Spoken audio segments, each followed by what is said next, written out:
welcome back to another episode of Light Skin Pod, number 56, climbing up towards 60.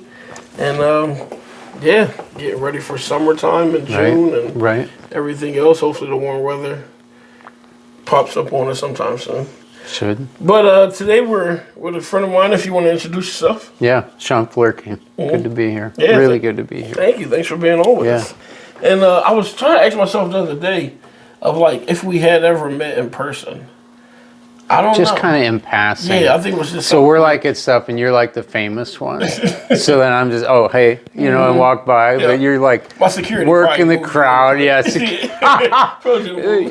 You're working the crowd or selling stuff or doing something like, yeah. So we met a few times. That makes sense. Yeah. I was talking to Pez about this before, but I'd never met you, but I've typed your name a billion times because I used to be a process server. Oh, really? Yeah. Oh, you got good stories. Yeah. Oh, yeah. you got good stories. Yeah, we were at a wedding the other night, and we were just chatting about some of the old stories of process serving. Yeah, oh, gosh. Yeah, it was a blast. Yeah. I had a friend who used to, they'd call her when it was the tough stuff, and she had a Trans Am. She'd dress up in a mini skirt and a halter top, and she could serve anybody. Yeah. They'd like, what? Boom. Yep. Take this. Yep. That's funny. I was like, yep. Yep. That's funny. Well, like always, let's start. Tell us about baby Shaun. Where you from? Boy, grown up from Platteville, Wisconsin, south west corner of Wisconsin, way down in the driftless country. You know what that is? I don't. So it's where the Great Glaciers missed southern Wisconsin, Minnesota, and Iowa. So it's the hill country. Got it. It's bluffs and rivers, and I as you get older, I have a theory that you kind of appreciate the land that you came up on. It kind of gets in your DNA. Yep. And I find myself wanting bluffs and hills and rivers, and so big surprise, here I am in Duluth. Yeah. Not to get sidetracked on this, but I just watched that drift area and how the glaciers missed it. It is so Do we incredible. know why? Maybe you No, know. it's a good question. I don't know the why. Yeah. But yeah, it's that whole pocket, you kind of Rochester down and then into Iowa and then all up through Wisconsin. What do we mean the glaciers missed it? It didn't carve it flat, right? Like, you go St. Cloud, it's all cornfield and stuff, or Owatonna, stuff, and they went around, and so it's literally the old rock and hill country. Yeah, like the old Ice Age. Yep. When like half the continent was covered by glaciers. It's a theory. It didn't hit it. Yeah. It's a theory. You don't believe in Ice Age? Well, no. I mean, now we're gonna be fighting. yeah, I'm a different kind of. But think of like if you've gone by the Mississippi River or something like that. It's these huge bluffs, and then the cut of rivers through these windy rivers through hill country. It's beautiful down now there. I've got to research because it will be interesting to know like why everything else was allegedly frozen over, but this didn't. Who knows? Who knows? So when you figure it out, we'll bring it back. Exactly. Yeah, right. right. Episode 192. Yeah. So the town you grew up in, how big was it? There's 5,000 people, and I lived out in the country. I was a country kid. They were the city kids. Yep. They were the smart kids, the ones with money, stuff like that. My dad was a deputy. Okay. We grew up in the woods, and that's just kind of how life went.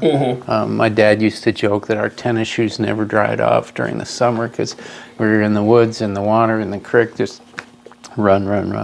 Yeah. How many siblings did you have? Got two. Older. I'm the oldest, then my brother, then my sister. Yeah. Okay. Yeah, and they're still down there. One's in Platteville, one's in La Crosse, same kind of thing. Beautiful country, bluffs and rivers. Yeah. And I've been through La Crosse a bunch. Yeah, so you're feeling the driftless zone there. Yeah. When you think of La Crosse and those hills and stuff, that's what I'm talking about. For sure. Yeah. So how was it growing up there? What was it like? What type of things did y'all do? And See, it was a real isolated,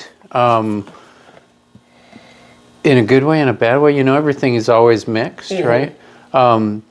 I wanted to get out of there, right? It was too damn small. So when I got done with high school, I was off to Madison, go to the big city, go to school and stuff. But then as you grow older, at least as I get older, I appreciate it more. Yeah. You know, I like going back. I like fishing trout on the rivers and stuff. So You fly fish? yeah, Dude, I'm a big fly fisher. Like, that's the only type of fishing I do, really. I'm almost there. I Really? just love it. Yeah, I my own fly I and spent everything. 20 or 21 hours this weekend paddling rivers. Oh, dude, that's nice. And most of it was fly fishing. Okay. Yeah. Yeah, I go up to the Brule a lot. I was on the Brule all day yesterday. Yeah. I was on the Brule Thursday night till 10 at night. Yeah, that's fun. Where's your place? In Lake the Baggerman. Oh, good for East you. Waterfront Drive. Yeah, right. Shoot, you're a jump Yeah, from it's up Stones Bridge. 7 right? minutes. Yeah, Good like for that. you. Yeah, I bet last summer I probably fished the Brule 20, 25 times in that's the fun. evenings. I'd get done at work. We'd go over. We stash bikes in the woods at Winnebago. Yep. We drive up either to Big Lake or Stones, paddle down, get the bikes, get the Suburban, get the stuff, get back. Dude, that's fun. I take the trip every year for the Boy Scouts to do their canoe trip or kayak trip. Yeah. I'll do that with that group. Yeah. And I'll fly fish with the boys. Yeah. And sometimes we stop off and tie some flies Yeah. real quick if we need to change with this. I love it. Yeah. I think it's medicine, man. Being outside and then kind of the movement, and I love paddle sports. I love quiet sports. I bike. That's my thing. Yeah. That's what's up. Oh, that's awesome. funny. Yeah, Small so- world, man. right. We were by your place yesterday. Okay. We went up right through Nebagaman, right up to Stones, and Yeah. then we paddled all the way to Brule. I'm gonna have to, you know what, we're gonna connect. 'cause That'd we be go fish great. sometimes for Yeah, sure. that'd be a ton of fun. Yeah. I love the rhythm of it, and trout live in beautiful Yeah, places. definitely. You know what shocked me about the Brule River is how clear it is. Very. When I was a kid, we grew up in the Boundary Waters, and Yeah. all the lakes and rivers we went to were all stained water. Yeah. And I was just telling Pez, I took my son and his friend out to Hayward over the weekend. They went fishing. I can't remember the lake down there, but crystal clear. Yeah. And we were driving back, and we thought, well, let's go cast a line in the Brule. Yeah. And you look down and It's you can crazy. see It's the bottom. crazy. You know, the St. Yeah. Louis River, we jump in right here, you can't Yeah. see your hand. Yeah. So clear. Well, and I've been over there, you know, like day or two after kind of flood rain. You're driving over there, and everything else is brown, and you get to the Brule, and it's clearer, you know, and because I think part of it's the spring fed and all that. Yeah, we live just in an incredible place. We do. Every time I'm out, I'm like, and then we floated the Cloquet on Sunday, a buddy and I, and fly fish for smallies for 10 hours. That was just fantastic. Go fishing. Yeah, Yeah, yeah, it was that's great. fun. Yeah, That's we nice. were running poppers. We thought it was too early. Yeah. We were having top water, which I just love. Yeah. Oh, that's the best thing. Yeah. I can't wait. I'm looking for mayflies in the sky right now. Yeah, they've been. We saw some both days, a little bit. Yeah. Yeah, and there was a Well, lot of bugs coming up on the Brule yesterday. Not a lot of rises, but they're coming. Yeah. How do we now? This is a fishing podcast. Right? now. Oh, dude. This is the best, but it's got me. These are things people might not know. you Right, know? right, right. So backing up a little bit, did you do a lot of fishing growing up, or was that something you got into kind of Yeah, later? no, a little bit of, we had those old, remember those Zebco closed face kids rods, you know, just, Okay, yeah. Mhm. and we just fished like crazy, bust them rods. And yeah, my dad, before he became a deputy, was a gunsmith, so he had a sporting goods shop. So we'd go through, you know, we were just always doing stuff. So fish, hunt, you know, sleep outside whenever sure. we could. Yeah, it was a good, you know, and I thought that was normal, and it turns out it was pretty idyllic. Yeah. You know, being able to run and run and run. And It's funny because where I grew up in Jersey, like just projects, we didn't have. I couldn't tell you what the closest lake to us was. yeah, Far. Yeah. Like an hour and a half, probably. yeah. And for us to go camping was like a big deal. Big deal. Expedition, Like, right? it was crazy. Yeah. I remember when we first got a tent, and we set it up outside in front of our project because we had this small grass area. And we told my cousins, yo, we just got a tent. It was like a little 10-man or something. They was like, oh, you got a tent? So now Everybody's coming over to see it. blankets, pillows, and we just pop. I bet it was 20 people in this tent, and we're just in the front of our building. On this, I'm telling you, the patch of grass, Joe, was probably no bigger than this, and we had the time of our life. That's awesome. Like we went in the house. My mom had gave us one of these big like metal bowls, and we took a grate off the oven, and we made a fire in the bowl. Oh, awesome. And we started did s'mores That's and stuff. awesome. It was so much fun. And then when we finally got to go out in the woods, I mean, people don't understand how therapeutic it is, especially right. if you don't have it. Right. Oh my gosh! I mean, in our mind, we could have lived out there. Now you get older, it's like I want to get a camper. I wanna be in a tent. But it's such a big deal, and even being at the center, we love taking the kids camping. Yeah, it's because a lot of them just don't get to do it, and they don't realize. Oh, Duluth's boring. I say y'all don't understand what's outside right now. Right. Right. Yeah, we live on 27th West, and the hiking trail goes through our backyard, literally. And one ravine over is the bike trail, and 10 blocks up is Piedmont Ski Trail. I have people come, visit, and they're like, "Oh my gosh, this is incredible." I'm like, "Yep," and I agree. I think nature. We are nature, right? People talk about you need to get in nature. We are nature, right? And I think for me anyway, I can't imagine days without some time in the outside, and I've been bike commuting for 21 years, morning and night, and so I'm outside, and it's just it's a treasure. That's awesome. So did you bike back and forth to work? He biked here. I do. No, I didn't. You almost had me, but I remember Sean pulled up. You saw me. Yeah. No, Watched you get out the car. No, every day I bike. Yeah, I bike down, and even in the winter, I just keep going. I started years ago when gas first hit $3. I'm like, well, I can bike, and I bike to work, and we're up. We're right below Skyline, so it's pretty easy to get downtown. And then coming up was like those first 3 weeks, I nearly died. Yeah.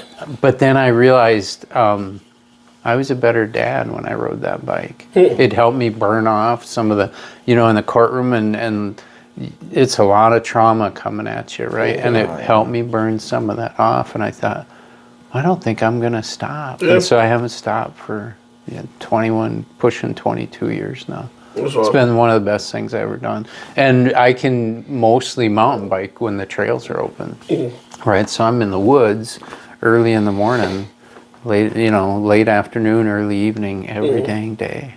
Yeah. So super grateful. I was a biker once. I bought a brand new rock hopper, drove it home, rode it once. I have no idea where that bike is. Quite honestly, wherever you left it at, it's still somebody took it. Yeah, because I do have a bad back, so it really hurt the back. Yeah, and then I put it away, and then when the kids were getting older, I thought, I got a rock hopper. I don't know where. Yeah, I have no idea where that thing went. Somebody snatched it, and you didn't even know it. Oh, That's yeah. Funny. So we're back up some. So when you graduated high school, like you say, you knew you wanted to get out. Did you know what you wanted to do? I knew pretty early I wanted to be a lawyer. Okay. I like arguing, and I like fighting for the little guy. I just, my dad was in law enforcement. His dad, who I never met, it just was kind of a natural to be thinking about law stuff.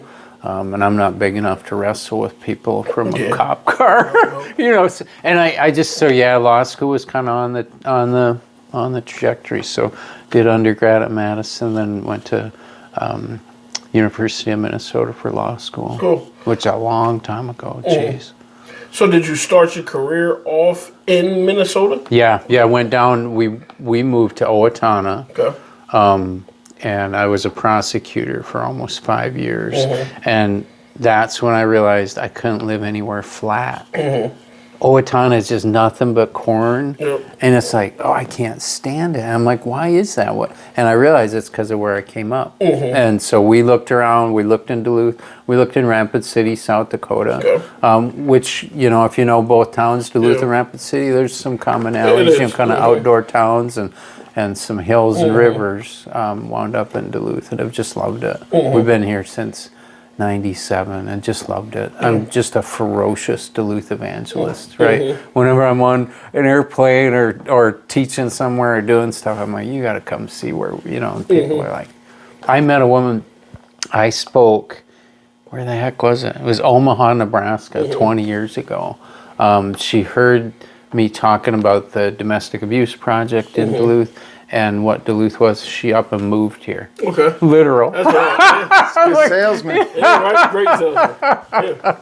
So we love it. We've raised our kids here, and I'm like, people, well, you could move anywhere. Well, why would you? Yeah. Why would you? I like traveling. Don't get me wrong, sure. and it ain't perfect. Yeah. I mean, I've been dealing with our problems for a long time. Oh, I bet. But I just love it. Yeah. Yeah. So, tell me, how was it for you being a prosecutor when you first started to how it grew later in your career? Yeah. Started as a prosecutor.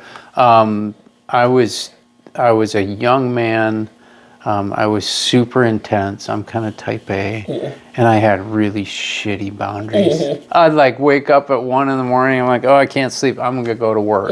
I was just working so much. I could not separate from it. And I thought, well, this is not a great way to live. And we knew we didn't want to stay in Owatonna, so we started looking. Then I came up here and did civil work for a little bit, and then I worked for the county attorney's office on the civil side. And those were kind of good training. You know, when you go into a courtroom, there's so much coming at you so fast. Having a criminal background helps a ton because criminals driving the bus, and those are big ticket decisions, and you got to know your stuff. You can't fake it. You can't. But having some civil and litigation and criminal was kind of a good background to take into the courtroom. Yeah. I never did family law. I tried to stay away from family law, but then you learn that bit when you get in the courtroom and try your best, you know. But you're always learning, always learning. It is true too about that criminal. I mean, you have to know your stuff. You do. You watch some of these big cases. I don't know. You pick it, whatever's in the news, and you look at like all the objections, and because any mistake can lead to a mistrial. Yeah. And the volume of decisions you're making is just extraordinary. I had a buddy who's long retired, and he said his wife didn't want to make decisions, and she would often call him. They'd kind of trade off making dinner, and on her nights she'd call him and say, "What do you want for dinner? I've got A, B, or C." And he said he just always picked the first one. That way she didn't have to make a decision, and neither did he, because he was tired of making them too. And I'm like, yeah. So you gotta take care of yourself. You gotta be on your game. You gotta study. You gotta listen. You gotta be humble. You start thinking that you're the best thing around, and you're in deep trouble. You can just go. I had a dear friend, still a dear friend. When he found out I was getting the job, he calls me. He's like, "You gotta promise me one thing." I'm like, "Sure." "Take your vacation." I'm like, "What?" He said, "I've watched them, and when they don't take their vacation, they get crazy." So you gotta figure out how to take care of yourself and how to. There's a lot going on there. There's just kind of like being a surgeon. Yeah, coming at you, coming hard, big decisions, life things in your hands. You're deciding between sending somebody to prison for 20 years or putting them on probation. That's huge for them. That's huge for the community. That's huge for, Which is a big deal, because I think so many people look at and they're like, "Oh, he only got 20 years," or "Oh, he only got 12." Right? And they're so distant from it. It's like, think about that. Oh, it's huge, right? Yeah. I can't imagine. I mean, a video popped up on my Instagram Reels the other day, and it was this guy getting sentenced, and I forget, some murder charge or whatever, but he was super nonchalant at first, and then they read off what he had was like 77 years. Oh gosh! And you watch the blood leave his face. Yep. It's just like, game over. I can't imagine. I was locked up as a juvie for a short time. Once like a week, and another time like a couple months. And I'll tell you right now, those were the longest days I've ever, because when you first in there, the only thing you think about is home. So you just counting hours, and then you realize, it's taking too long. Then you try to count days, and like, all right, what do you fill your days with? And the world is still turning out here. The world is going. You know what I mean? Then you thinking, damn, I should have did this different. Or why did I make this? And it's like, how do you do it? And then there's some people I watch that get locked up all the time. Like, oh, I just got out of the year. I talked to them the next day. They locked up now. Yeah. Like, dude, is this fun? It's become kind of normal for them. What's the word? Institutionalized. Yep. You know, Yep. and they've rather. I got a kid like that now. They're more comfortable in a locked setting than they are being free. You know, and it's like, man, that's heartbreaking. It is. It's tough. Well, in America, we lock people up like nobody else. Yeah, right? We different. It's crazy, right? Yeah. And you interview average public folk, and they think everything ought to be about double, right? If it's 10, they think 20s, right? Which is crazy. It's crazy. And when you're in there, when you look at, 2/3 of the people in prison have learning disabilities. The prison to pipeline, depending on your zip code and whether you can read or not at third grade, is huge, right? So we're making all our mistakes back here because we've got an environment that's not conducive to raising people well, right? Raising healthy little boys and girls, and then we whack the hell out of them when they get down the road. And when you're sentencing people, there are some evil folk. There are a few folk. I sentenced a guy who was raping his daughters. I gave him the maximum sentence I could find. He got to go. He's been evil for. I got a history of 20 or 30 years. I'm like, the Supreme Court said I gave him too much, and a different judge had to resentence him. But I'm like, no, But most of the folks you're dealing with, you look and you think, oh my God, a couple of different things, a couple of different. And this person could be working beside me or walking beside me or fishing with me or whatever. It's so much gray in the middle, so much gray, and everybody's like, bang, bang. I'd rather see people come to health and kind of help them find their way than smash them and throw them in a cell. And the cost is outrageous. Well, back when I was on the bench, it was pushing $30,000 a year to send somebody to a cell. Wow. Right? I mean, all the things. You got the buildings, you got the program, it was crazy. You got medical, you got... Yeah, it was more than what UMD Medical School was costing. That's crazy. Right? Right? And we'll spend it there, but you try and get funding for the little ones, and be like, no, we don't believe in that. It is. We don't believe in it. Our balance as just a people is sometimes... I don't understand it. And what priorities are versus the way we talk about priorities is so different, like what work is really important, right. And if you say this is important, then why do we just give X amount of dollars to studying lizards walk on treadmills? It just doesn't make sense. It's wild, and the shocking money that people are making on the tech side and all that. And it's like so the prison. Oh, sorry, real quick. So a lot of people you hear about like commercialized prisons, stuff like that. Yeah. I think can be state specific. Like I always hear that about like Florida or Texas.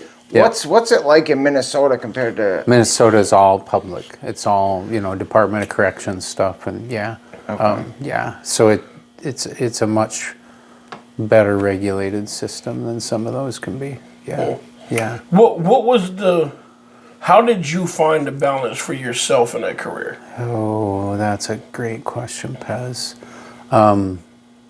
I did my best, and I don't think I did well enough. I'm 60 now. I was 45 or so, maybe, and we're raising 5 kids. We're doing all that. And I realized I'm burning up. And if you read, it's cortisol, it's stress, it's all the things. So biking, nature, I started to learn meditation. I tried to do good things to stay connected to people and not get isolated, right? Continue to check in with friends and be...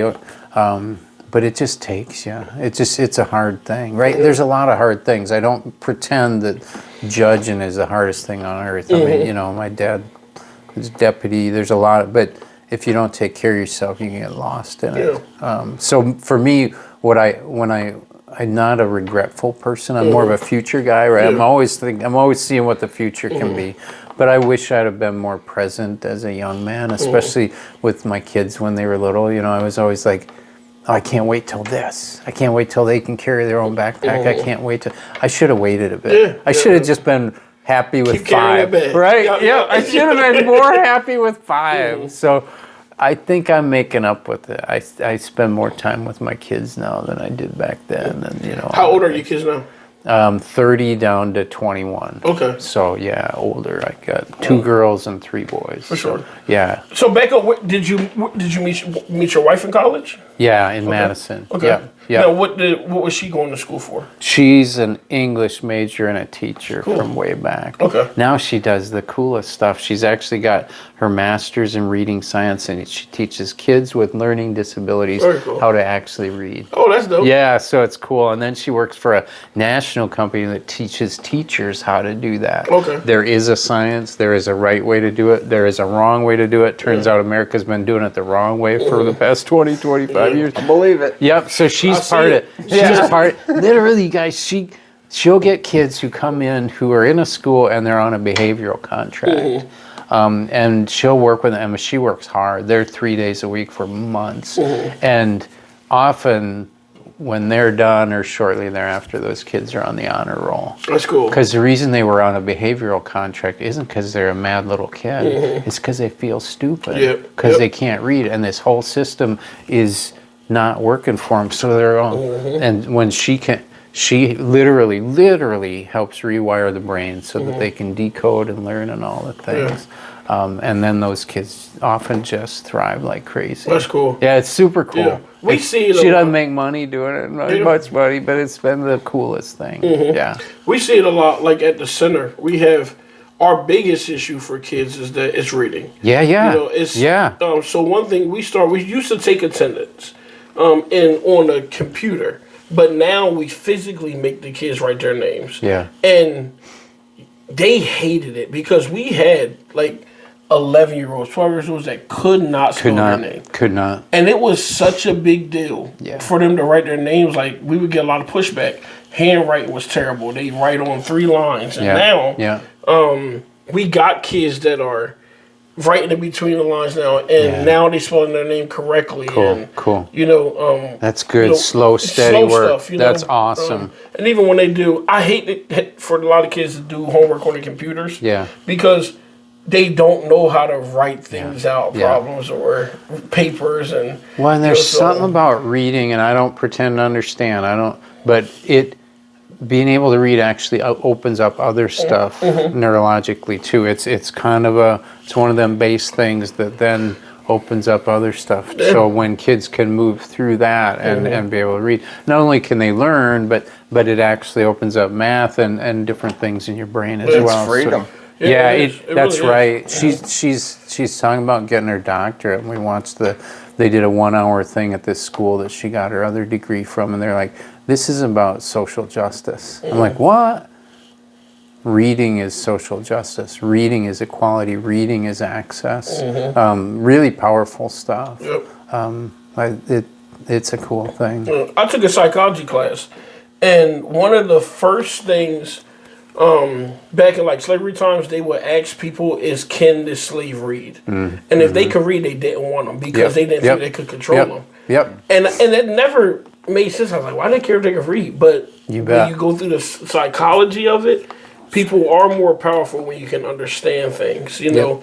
So I get that as a social justice. It's totally true, it's right? Insane. It's wild. Well, and you feel dependent on people. Yeah, and you're kind of blind to, going to the DMV and filling stuff out you can't. And Hitler, when I was at the Holocaust Museum in D.C., I went through, and there was a piece about when the Germans took over countries, they wanted to educate people to 8th grade or less. Same reason. We just want workers. We don't want no thinkers. We don't want nobody kind of deciding this isn't the way it should be. And, I don't know the exact numbers, but it's, depending on where you are, 50-60% of American kids can't read to age rate. It's just crazy, right? But they have these reading and literacy tests every year. And it's like, if you know you got these things coming up, why isn't that such a priority? Excuse me, or even more than than other things. You know, I feel like reading should be number one. You should be able to pass it all if you can. You know, at least pass your basic reading level. Yeah. You know, so. Well, and what's cool is that it's changing. It's become very clear that the system needs to change, and school districts and teachers are super responsive and learning. You know, so and then you got to teach teachers when they're in college. That this is, so. But it's turned a bunch in the last 5-10 years in the right direction. We got to get rid of that No Child Left Behind. I'm sick of it. That's terrible. It's the worst thing in the world. Yeah. It is absolutely terrible. Because the kids know it. Oh, they do. They know it for sure. Do I have kids tell me all the time, like, "Piz, this don't matter," or "This, I'm going to high school next year," and it's like, do y'all understand that because your work ethic at this level sucks and you have no drive, or you don't. When you get on your own, that's why I see a lot of kids fail in college. Yeah, you can make it. The older you get, the less people are going to be on you about, hey, you got to get this done. You got to get... College, you're paying for. Right. They give you a syllabus and say, here, boom, let's go to work.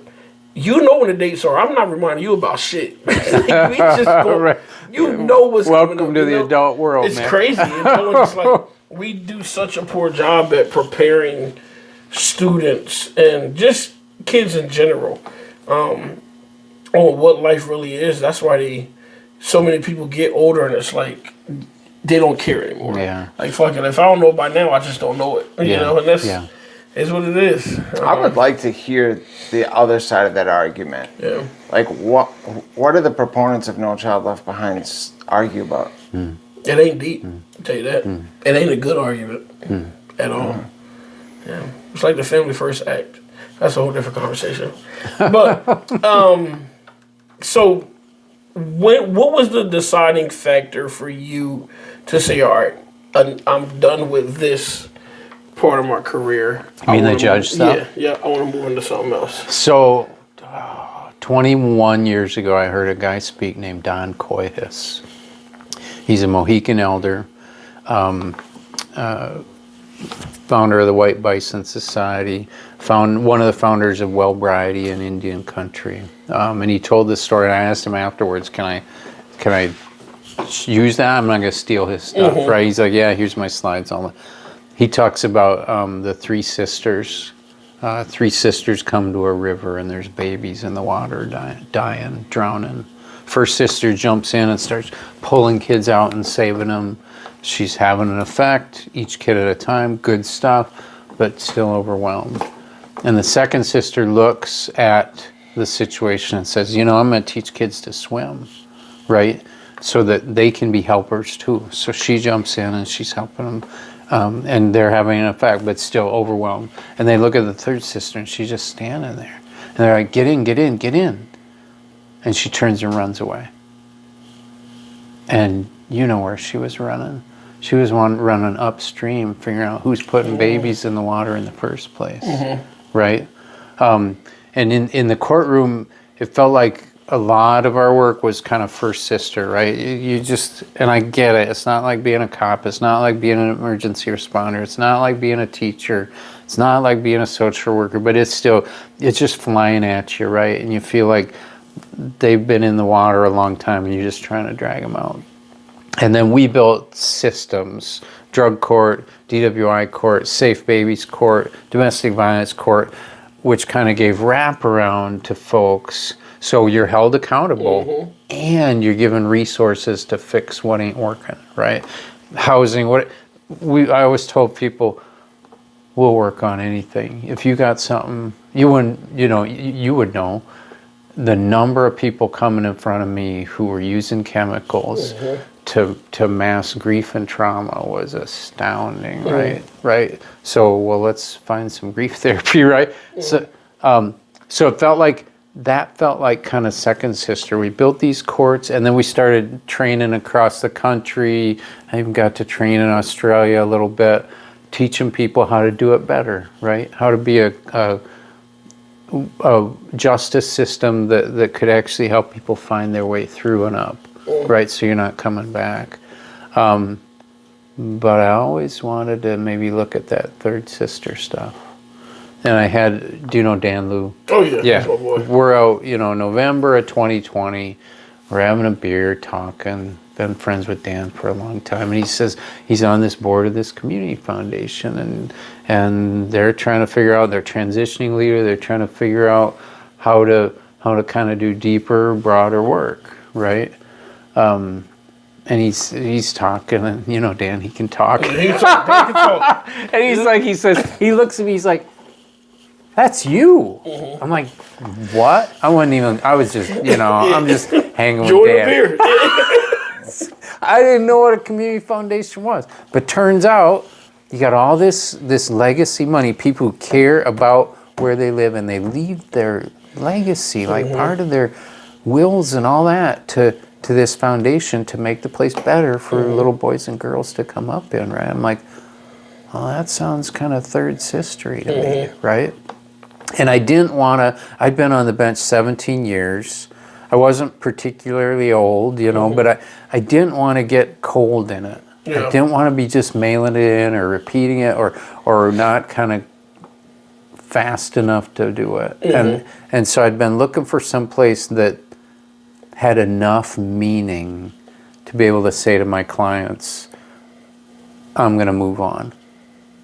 I care about you, but I got something I think I want. So I made the jump, right? 6 weeks later, I'm sending a letter to Governor Walz saying I'm leaving. And so then you get in there, and it's this money that's invested forever, and it's, what do you do to try to make it better? So we've increased our grant sizes, we've increased our scholarships.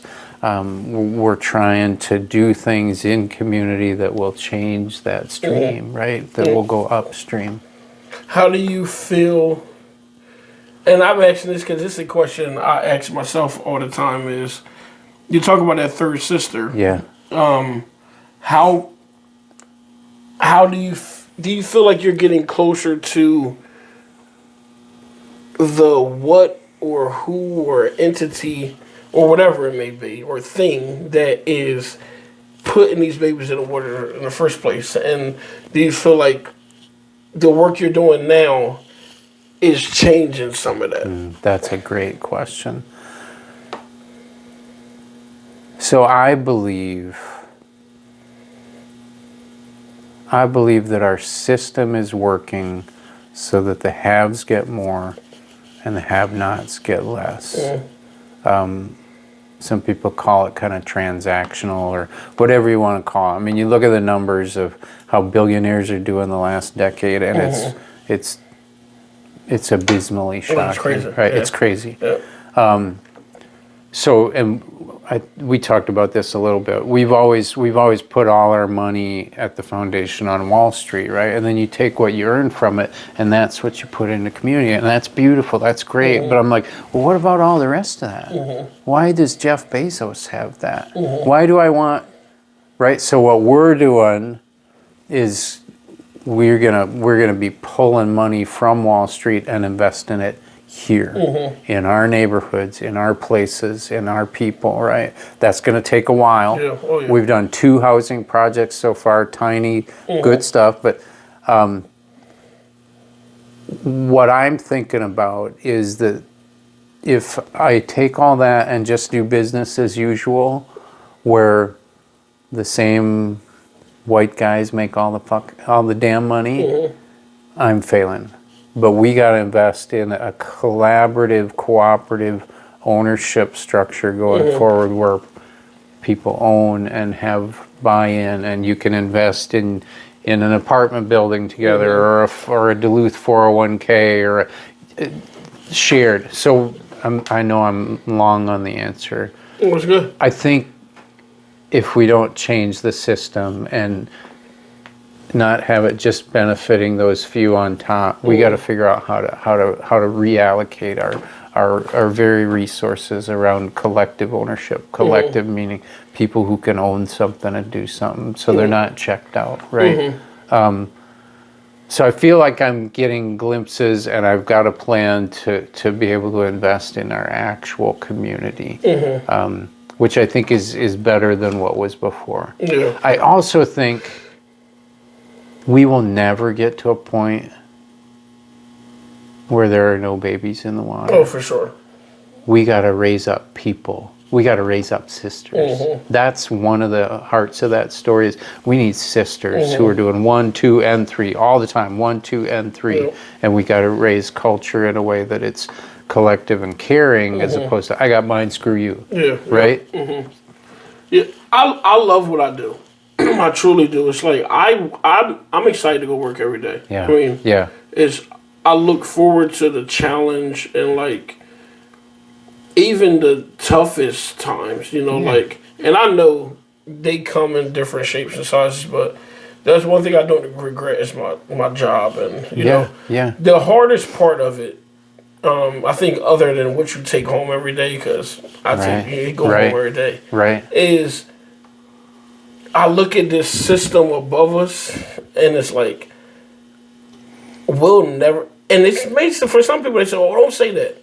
I've gotten okay with I can't change the tops. I can't. And we won't be able to, like, and the people who are at that seat, that's their table. No, and they're holding on like, oh yeah. Yeah. And people say, bring your own seat. Dog, it's not, if it was that simple, you know what I mean? Like, Martin Luther King would have did it, they killed his ass. Yeah. You know what I mean? Yeah. You know, Marcus Garvey and all these other people who had, great ideas who they demonized, it's, if it was easy to bring your own seat, your seat would have been there. But it's, so I always try to think about, all right, what level do I want to start at? Yeah. Because where I'm at right now, I'm at that, I feel like I'm teaching the kids how to swim level, but it's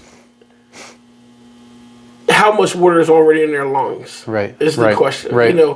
How do I get all of this negativity out of them, their thoughts, their actions, in order for me to say, all right, you comfortable enough now for me to teach you how to swim?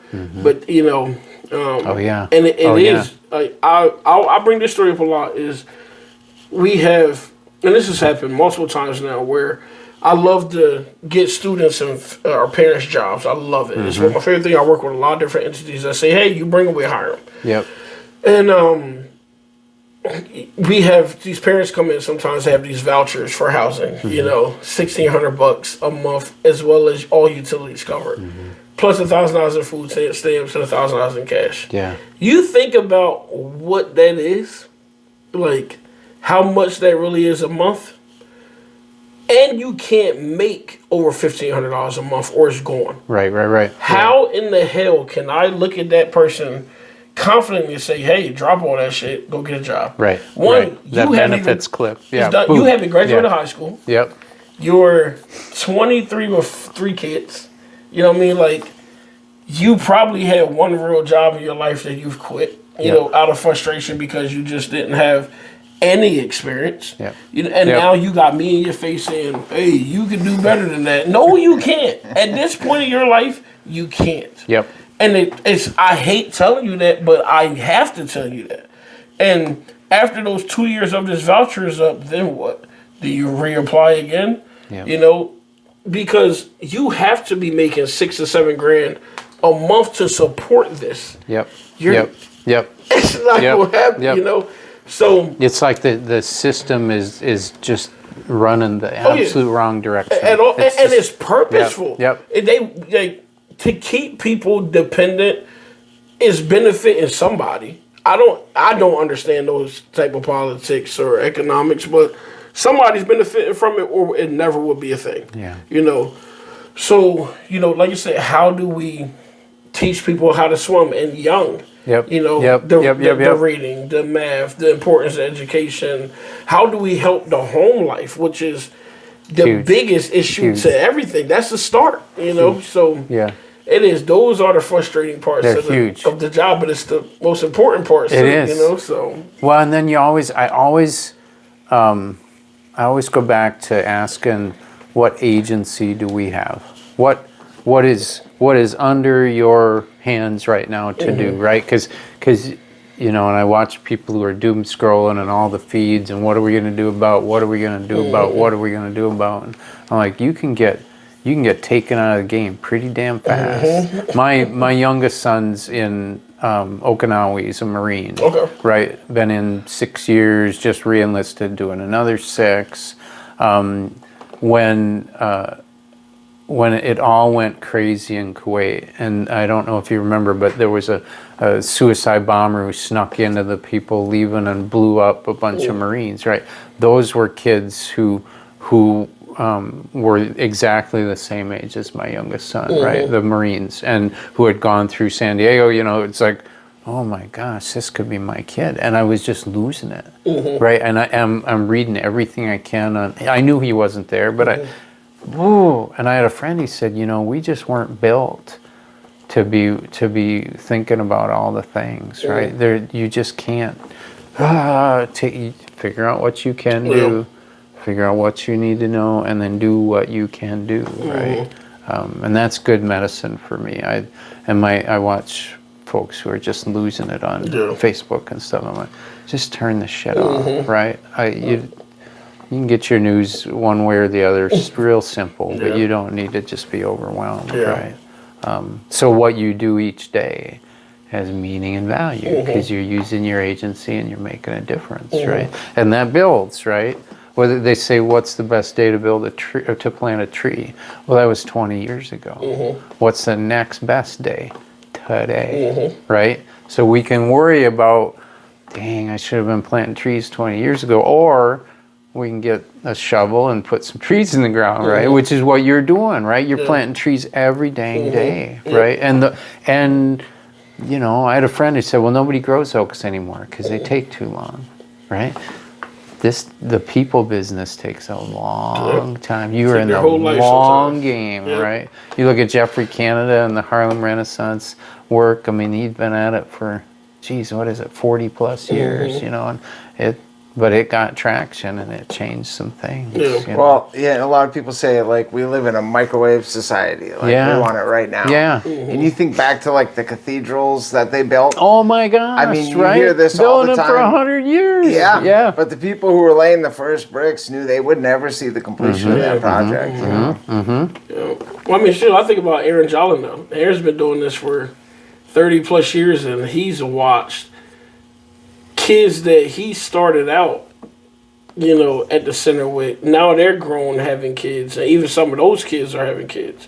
Oh yeah. And you know, me and him talk a bunch, and he always say, you know, man, I look at this and it's like I haven't even made a dent, you know, and seeing 3 generations sometimes of the same thing, it's like, damn it, you know. But then you ask him, all right, think about the individual. Yeah, that's it. And he'd say, well, yeah, there's this one girl who went to college and got this, and now her son is doing this. It's like, see, like, and sometimes, and I had to get that kind of thinking for myself of everybody, especially when you're young, you want to save the world. Right. You know what I mean? Right. Like, that's why kids like say, really fast. Yeah, that's why kids say, oh, I want to be a cop or I want to be a firefighter. Yeah.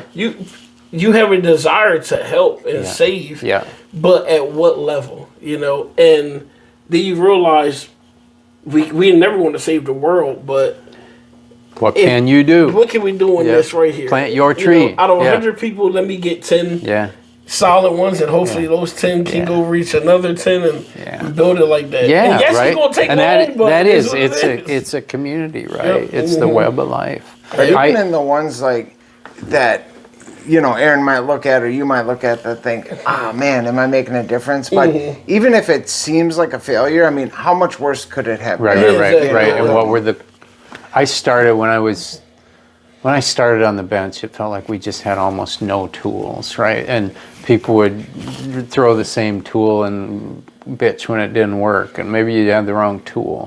So I started, for everybody I sentenced on a felony, I started doing review hearings. So I'm like, I'm going to see you in 60 days.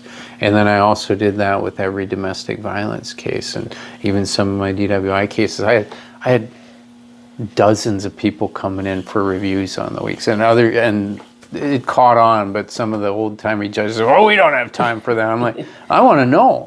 And what I figured out was, one, I was able to establish relationship with a lot of people, and they knew I was going to either cheer for them or not be happy, right? And it seemed to make a difference. But two, I got to hear the good stories. And when you didn't have those review hearings, the only people who showed up were the ones who were in trouble again. And so then you began to think, oh my gosh, everybody's in trouble again. When truth was, it was 30 to 40% that were in trouble again, and the rest you just never saw. So when your brain was asking, am I making a difference?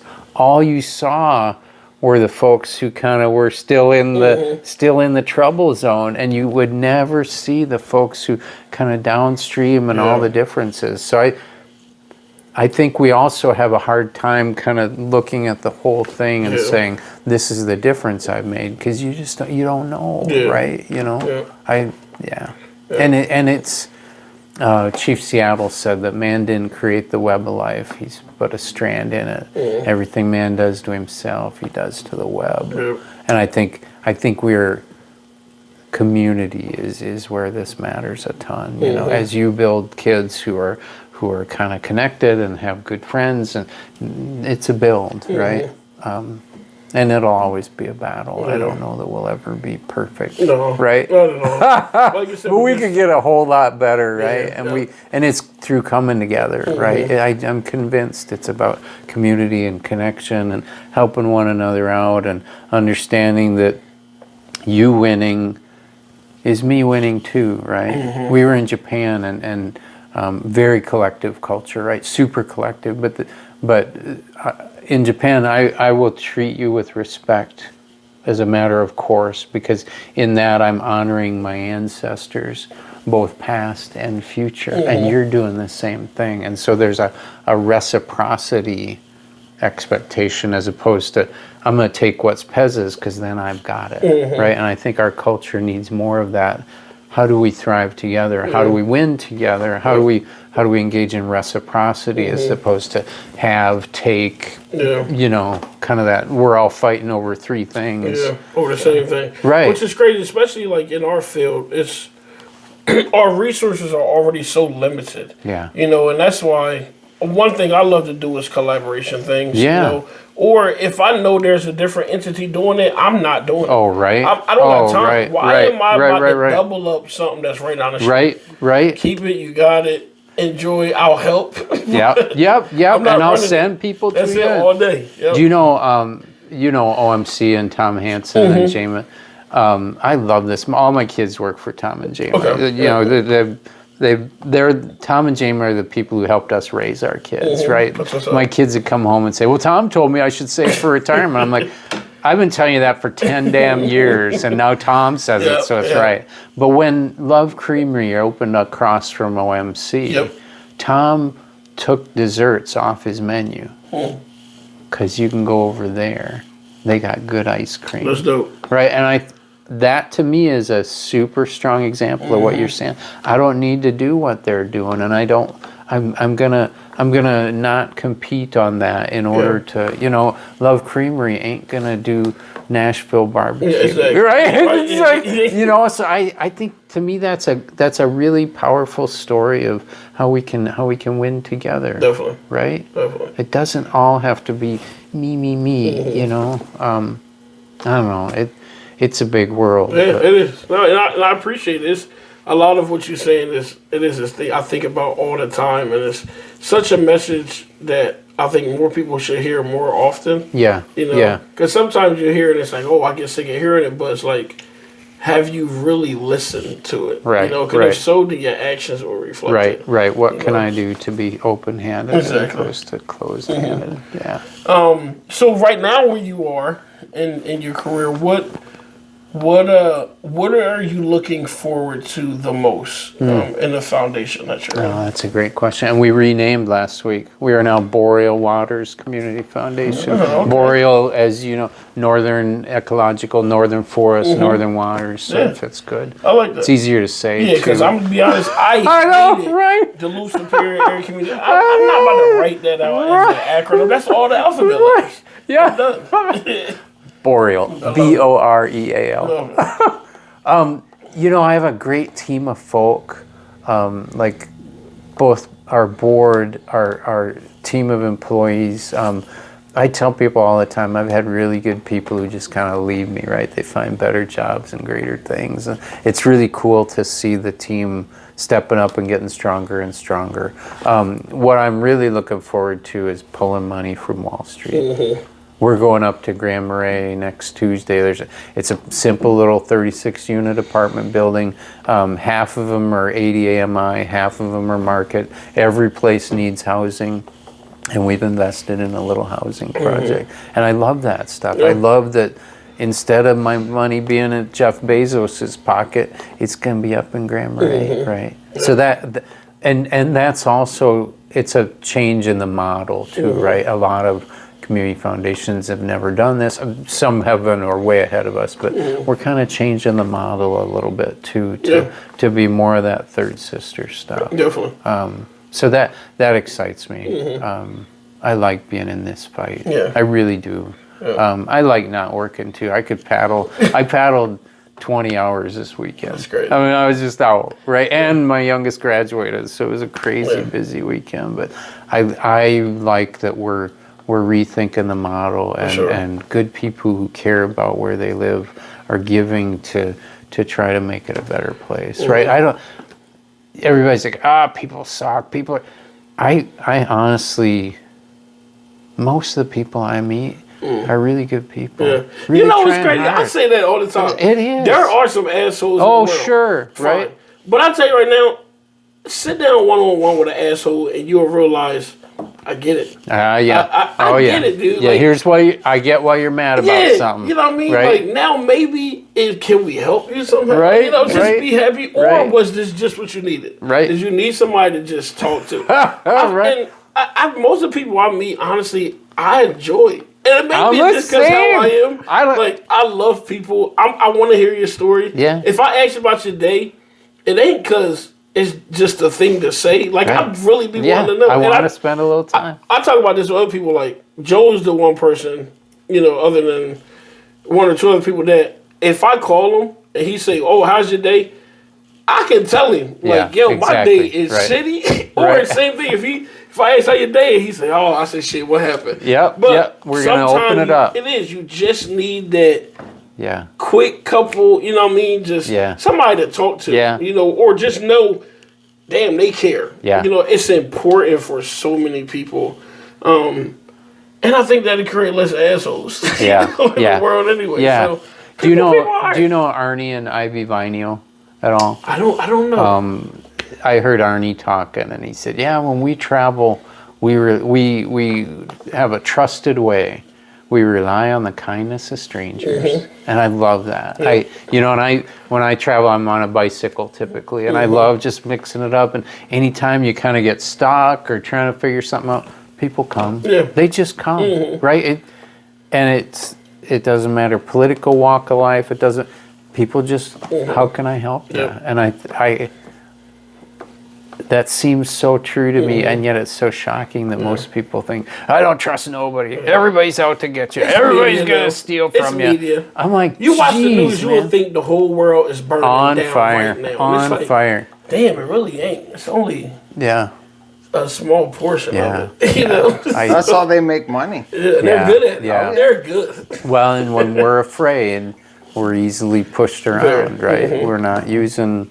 We're just kind of reactive, right? Yep. It's the same as not being able to read, right? Mm-hmm. It's,